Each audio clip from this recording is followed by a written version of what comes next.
저렇게 지금 지진 때문에 벽이 막 무너져 내렸네요. 네, 흔들리고 그러니까 가장 문제가 되고 있는 거는 튼튼하게 지어진 건물은 상관이 없지만 내진 설계가 제대로 돼 있지 않거나 또 일부 단독주택에서 굉장히 오래된 주택들 같은 경우는 2차, 3차 피해가 있을 수도 있기 때문에 그렇죠. 이러한 부분들은 지방자치단체가 신속하게 움직여야 되고 이러한 재난 상황이 발생했을 때 가장 문제는 중앙정부 차원에서의 진두지휘 그리고 현장에 있는 지방자치단체의 공조가 굉장히 중요합니다. 이 문제를 어떻게 해결할 것인가가 중요하다는 말씀 좀 드리고 싶고요. 지난번에 또 그 경주 대지진이 발생하게 됐을 때 재난 방송이 제대로 이루어지지 않았기 때문에 네. 거기에 대해서 국민들이 굉장히 불안해하는 측면들이 있었는데 이 재난 방송 주관사 입장에서는 재난 방송을 통해 제대로 알려야 되고요.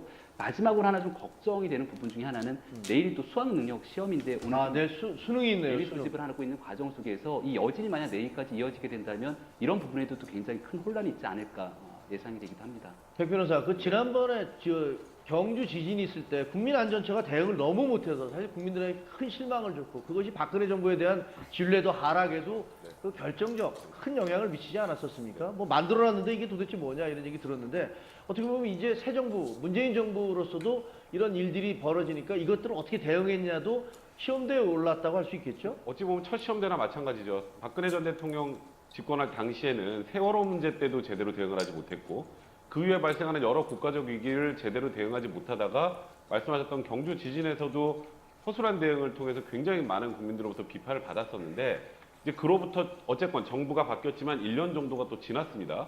그러면 그 사이에 이런 또 지진 등을 포함한 재난이 발생했을 때 어떤 대응을 할지에 대한 매뉴얼은 그 사이에 충분히 만들고 남을 시간이 있었다라고 생각이 드는데 그렇다면 이런 문제가 발생했을 때 지금 중앙정부, 그다음에 지방자치단체에서 어떻게 대응하는지 지금 현 시점에서는 지진이 발생했다 그리고 지금 뭐 신고리 3기는 안전하다 정도까지만 나왔지 어떻게 대응하고 있는지 지금 현재 우리가 알고 있지 잘 모르죠. 모르고 있는 상황 아니겠습니까?